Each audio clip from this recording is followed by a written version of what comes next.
how does this river water and lake water come to your houses, right? That is the next question. Most towns and cities have water supply system maintained by civic bodies. The water is drawn from nearby lakes, rivers, ponds and wells. The water is supplied through a network of pipes. Many villages do not have such a water supply, supply system. In so many remote villages, they don't have the water supply, There, people fetch water directly from the sources. Often people and even children have to walk several kilometers to fetch water. The children suffer a lot to bring the water. They have to walk for a long distance and carry the water from the distance to their houses for drinking, bathing, everything. They cannot attend. Now what happens from that? Now if they don't have water, they cannot leave. For that they have to walk for a long time, especially the children. The children suffer a lot because they cannot attend school regularly since they spend hours in fetching water. Means it is not easy. Go and get it. It is in cities it is very easy that it is available directly 24 hours in house. But in villages, especially in few villages, they don't have water facility near to their houses also. A large number of people draw water from wells. But from where they are getting the water now? From the wells and tube wells or hand pumps. From where do these sources? Now how do we get these sources now? Groundwater as an important source of water. Groundwater is an important. What is groundwater now? The wells, the tube wells and the hand pumps. If we dig a hole in the ground near a water body, we may find that the soil is moist. Yes or no? Just sit on the ground where the mud is there, start digging little. So what can you feel? After one layer, two layer, the mud will be wet. Your hands will become dirty, right? Why? Because the moisture, the water moisture is present below the second layer of the mud. The moisture in the soil indicates the presence of water underground. If we dig deeper and deeper, we would reach a level where all the space between particles of soil and gaps between rocks are filled with water. The upper level of this layer is called the water table. The water table varies from place to place. Means how much we have to dig the ground, that is known as the water table. So in some places the water can be dig only 10 meters or 12 meters we will get the water. But in few places we have to dig a long place. That is known as the water table here. The water table varies from place to place. It is not the same and it may even change at a given place also. The water table may be at a depth of less than a meter. 1 meter less also it will be there, or maybe several meters below the ground.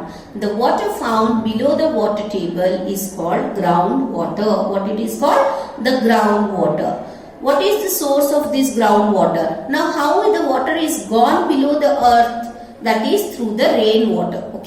How it will go deep below the earth? That is through the rainwater. The rainwater and water from other sources such as rivers, pond seeps through the soil and fills the empty spaces and cracks deep below the ground. This process of seeping of water into the ground is called infiltration. What it is called? Infiltration. What is this infiltration? Seeping down the water below, that is the process of seeping of water into the ground is called infiltration. How it is being done?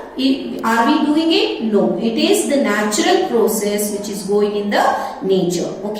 The groundwater thus gets recharged by this process. At place the groundwater is stored between layers of hard rock below the water table. This is known as an aquifer. What is aquifer? In between of the two rocks, if the water is stored, that is known as aquifer. Water in the aquifers can be usually pumped out with the help of tube wells or hand pumps. Now it is not easy just to dig and remove. So here what they have to do, they have to put a hand pump. Here you can see this is the hand pump which is used. Okay. Now these are the trees here, and this is the water table. Water table means what? The soil where it is there. After that, where we are getting the water. Okay. Till the level from the land and the water is known as water table. I was been to a site where construction is going on.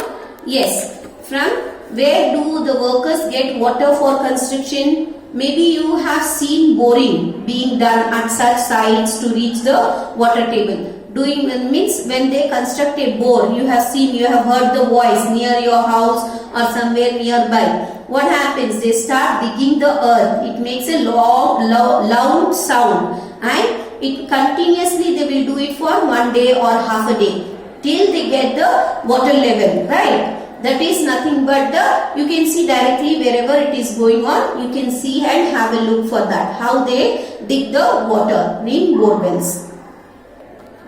Depletion of water table. Now even the level of water table goes down, means down and down. What happens? Water drawn from under the ground gets restored by seepage of rainwater. As I said you, once the rain is falling, the water goes deep down, seeping that forms the groundwater.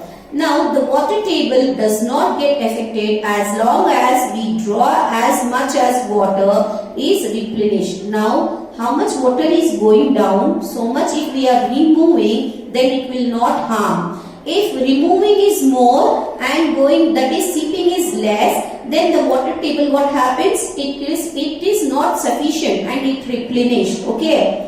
Water table may go down if water is not sufficiently replenished. Now the water level is going down if you use excess of water. Okay. Increase in population. Why do we do this? This may happen. What are the reasons why the water is depletion? It means why it is less means the reasons are increase in population, industrial and agricultural activities are some common factors affecting water table.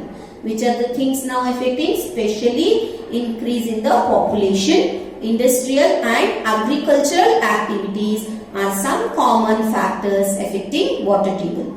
Scanty rainfall. The second reason is scanty rainfall. If the rainfall is less in that place is another factor that may deplete the water table. Yet another factor affecting water table could be deforestation and decrease in effective area for seepage of water. Okay, the three main things. First is increase in the population. The second is scanty rainfall, means where the rainfall is less. And the third is the deforestation, where we are destroying the forest. Okay, these are the three main reasons. Now one by one we are going to learn this.